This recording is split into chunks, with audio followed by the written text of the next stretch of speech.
সিঙ্গাপুরের বিপক্ষে ম্যাচের আগে কিংস অ্যারেনায় প্রথমবারের মতো অনুশীলন করছে বাংলাদেশ ফুটবল দল। অনুশীলনে দলের সঙ্গে যোগ দিয়েছেন ইতালি প্রবাসী প্রতিভাবান ফুটবলার ফাহমিদুল ইসলাম। তার অন্তর্ভুক্তিতে নিঃসন্দেহে দলের শক্তি আরও বাড়াবে।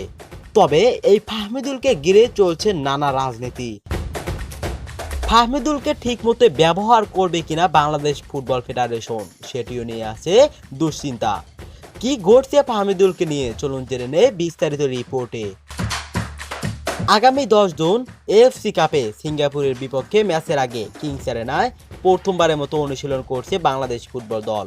গুরুত্বপূর্ণ সিঙ্গাপুর ম্যাচের আগে 4 জুন ভুটানের বিপক্ষে একটি প্রস্তুতি ম্যাচ খেলবে লাল সবুজের প্রতিনিধিরা। দুটি ম্যাচই অনুষ্ঠিত হবে ঢাকা স্টেডিয়ামে। হামজা চৌধুরী ও সমিত সোমের পর ফাহমিদুলকে নিয়ে ভক্তদের উন্মাদনা অনেক। 18 বছর বয়সী তারকাও মুখিয়ে আছেন নিজের সেরাটা দিতে। সিঙ্গাপুর ম্যাচের আগে দর্শকদের উন্মাদনা দ্বিগুণ করে দিতে ম্যাচ পূর্বক মুহূর্তে দর্শকদের জন্য থাকছে জমকালো বিনোদন অনুষ্ঠান। দর্শকরা উপভোগ করবেন মনোমুগ্ধকর সঙ্গীত পরিবেশনা, যা ম্যাচের আগেই স্টেডিয়াম জুড়ে ছড়িয়ে দেবে রোমাঞ্চ।